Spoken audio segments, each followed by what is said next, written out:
तो अगर अर्लीस्ट अपन JEE advance से शुरू करते हैं ना, लेट अस स्टार्ट, क्योंकि रिवर्स जाएंगे तो मजा आएगा। तो जेई एडवांस्ड 2023 की अगर बात करें तो जून एंड इज द अर्लीस्ट है ये जिसमें एग्जाम हो सकता है। उससे पहले तो प्रैक्टिकली बहुत ही डिफिकल्ट वाला सिनेरियो है, और पहले भी इतना पहले नहीं होता था, राइट। उसके अलावा मोस्ट प्रोबेबली, बाकी देखते हैं क्या होगा यार, अंतर्यामी तो मैं भी नहीं हूं, मैं तो डेटा के बेसिस पे बात कर रहा हूं, है ना। तो ऐसा नहीं है कि ऐसी कुछ भी बोल दिया, डेटा के बेसिस पे बोल रहा हूं कि यहाँ पे जेई एडवांस 2023 की अगर हम बात करते हैं तो जून एंड या जुलाई मिड तक हो जाना चाहिए, ताकि कॉलेज में एडमिशंस भी सही समय पे होते हैं। कॉलेजेस की साइकिल भी उसी बेसिस पे डिपेंड करती है, तो उसको रिस्टोर कर रहे हैं। तो इस बार अगर 28 अगस्त है तो अगली बार एक महीना तो कम से कम वो डिक्रीज करेंगे ही। जैसे नीट में आपको पता होगा, नीट में इस बार एग्जाम कब हुआ, 17 जुलाई। तो नीट का रिस्टोर कर ही दिया उन्होंने काफी हद तक। किसी ने नहीं सोचा था कि नीट का भी जुलाई में हो जाएगा, ज्यादातर सोच रहे थे कि अब साइकिल बहुत आगे तक कर देंगे, पर नहीं किया उन्होंने, राइट। अब सवाल ये होता है कि चलो एडवांस का तो ये हो गया काम, जेई मेन का जो पहला अटेम्प्ट, पहले तो एक डाउट आता है कितने अटेम्प्ट है ना, कितने अटेम्प्ट होंगे। तो देखो यार, ओरिजिनली जब नंबर ऑफ अटेम्प्ट बढ़ाए गए थे तो जेई मेन में कितने अटेम्प्ट किए गए थे, दो के बाद बीच में कोविड के दौरान जब तब कितने हो गए थे, 4। वो 4 इसलिए हुए थे कि बाय द वे किसी बच्चे का बीच में कोई प्रॉब्लम आ जाए, फैमिली प्रॉब्लम हो जाए, दो भी इशू हो जाए, तो वो अगला पेपर दे पाए। 2 अटेम्प्ट इसलिए किए गए थे कि भाई बाय द वे पहला अटेम्प्ट में कुछ किसी कारणवश खराब हो गया तो बच्चे के पास एक और अटेम्प्ट तो होगा, कोई भी रीजन हो सकता है। इट कैन भी बहुत सारे बच्चे जैसे बारिश की वजह से फॉर एग्जांपल एग्जामिनेशन हॉल में नहीं पहुंच पाए।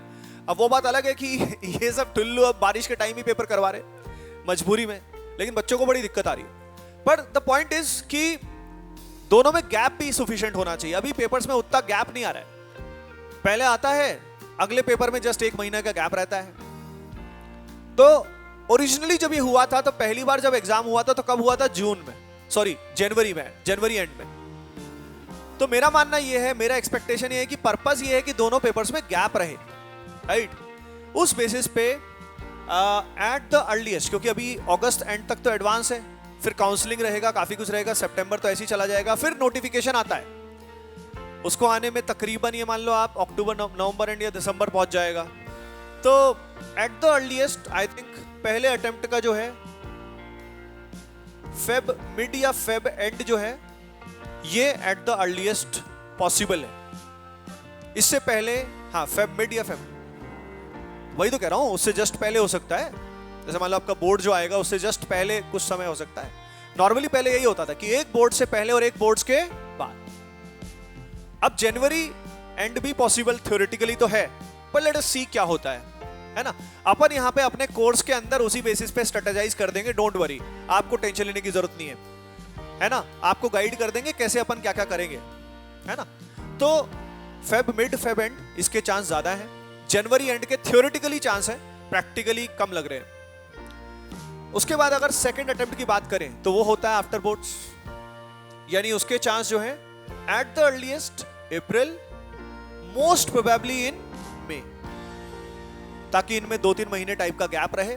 और उसके बाद जब ये मई में होता है तो उसके लगभग जून जुलाई, ये जून एंड एट द अर्लीस्ट, वही हो गया गेम। तो इस बेसिस पे आपको आइडिया लगेगा कि most probably number of attempt 2 तो रहेंगे, और 2 जो है उनमें इस तरह का गैप भी वो रखेंगे, because situations are getting normalised, तो it should happen. So we have to plan accordingly.